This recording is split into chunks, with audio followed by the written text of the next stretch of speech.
तोड़ने जो बरसातुनि जो सिलसिलो सिंध में मुकमिल तौर ख़त्म थी चुको है, पर बरसात का मुतासिर थिंदड़ माण्हुनि जा ॾुख ऐं सूर अञा बि घटिजी न सघिया आहिनि। तबाही जा ॾेख ॾींदड़ ही मंज़र खैरपुर ज़िले जे तमामु पुठिते पियल तालके फैज़गंज जा आहिनि। तक़रीबन 3 लाख आबादी रखंदड़ तालको फैज़गंज बरसातुनि सबबि मुकमिल तौर तबाह थी चुको आहे, पर हिन महिल ताईं ज़िले इंतज़ामिया या खनि चूंडियल नुमाइंदे तरफ़ां का बि वाहर न थी आहे। 3 ॾींहं गुज़रण बावजूदि इंतज़ामिया तरफ़ां सिवाय कुझु बासर माण्हुनि जे ज़मीनुनि मां पाणी कढाइण खां सिवाइ कंहिंजी बि सहायता न थी सघी आहे। सिंध टीवी न्यूज़ सां ॻाल्हाइण दौरान मुतासिरनि ॿुधायो त चूंडियल नुमाइंदनि मूं असां वटि को बि न आयो, न को ऑफिसर असां वटि आयो, केर बि न आयो। ईअं के आया त मिसाल उहे वाट तो मोटी आहे, असांखे ख़बर ई न पई। ॻोठनि ताईं न अची सघिया, रस्ता साफ़ आहे। असां घर असांजो मथ पाणी पियो ॾाढो, घर में ओलो वोलो किरी पियुसि, हुनजो पासो किरी पियो। तंहिंखां पोइ असां ॿाहिरि टपड़ कढी रखिया, के कंहिंजे घर रखियासीं, के कंहिंजे ॿिए हंधि। असां निम आहे हिकिड़ी चिटड़ी, उस छांव, उन जे हेठां असांजो वक़्तु गुज़रे थो पियो। न हेॾे कोन आया, बाक़ी पाणी हो अॻियां रोड असां ॿुधोसीं त आया विया, वरी विया। न असां ॾे कोन आया। मच्छरनि जो आज़ार आहे ॾाढो हिते, मच्छरदानी बि न ॾिनियूं अथनि। असां वटि को बि इंतिज़ामिया जो माण्हू न आयो आहे। असां ॾाढो ज़लील आहियूं, असांजो माल ज़लील आहे, असांजो पाणी बीठो आहे, मच्छर आहे ॾाढो।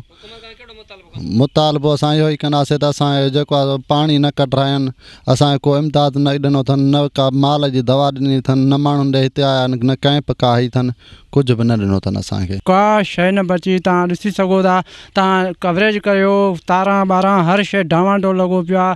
के तारां बबुरनि में ॿधियूं पियूं आहिनि, के थंभनि में हेठि किरियूं पियूं आहिनि, के वाहनि में पियूं आहिनि। को मसइलो हल न थियो आहे, न DDO आयो आहे, न DCO आयो आहे, न का डॉक्टरनि जी टीम आई आहे हिते, जेके हिते अची कंहिं ग़रीबनि खे दवाऊं ॾियनि आहे या कंहिं मच्छरदानियूं ॾियनि आहे, ऐं को न माल जो इलाजु कयो वियो आहे। अञा ताईं मच्छरनि जो आज़ार आहे, माण्हुनि में बीमारियुनि मुंहुं कढियो आहे। असांखे ख़तरो आहे त अलाए कहिड़ियूं कहिड़ियूं मलेरिया आहे या डेंगू वायरस आहे। का बि हिते न का टीम आई आहे, न कंहिं स्प्रे जो को फुआरो कयो वियो आहे, न का ॻाल्हि कई वई आहे, न का को मसइलो ई हल न कयो वियो आहे। वापदारनि जो न आयो आहे, बिजली डावांडोल।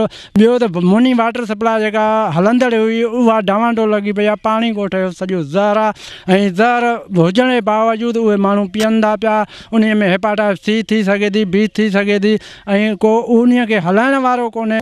ॻोठनि में पाणी पीअण सबबि केतिरनि ई बीमारियुनि मुंहुं कढियो आहे, पर अॼु ताईं सिहत खाते या इंतज़ामिया तरफ़ां का बि मेडिकल कैंप न लॻाई वई आहे। गैस्ट्रो, डायरिया, मलेरिया ऐं ॿिनि बीमारियुनि विघे हिन महिल ताईं केतिरा ई माण्हू पंहिंजूं ज़िंदगियूं विञाए चुका आहिनि, जिन त केतिरा ई ॿारड़ा तोड़े मर्द अञा बि मुब्तला आहिनि। कुदरती आफ़त खां मुतासिर थी ही मारवाड़ा हुकूमत तरफ़ां मिलंदड़ इमदाद लाइ वाझाए रहिया आहिनि, पर ज़रूरत उन ॻाल्हि जी आहे त सिंध हुकूमत खे फैज़गंज तालके ते नज़रसानी करे हितां जी दरपदरी वारी ज़िंदगी गुज़ारींदड़ आवाम जी वाहर करे, त जीअं हितां जी निंदड़की आवाम हिकु भेरो ॿीहर ख़ुशहाल ज़िंदगी जो आगाज़ करे।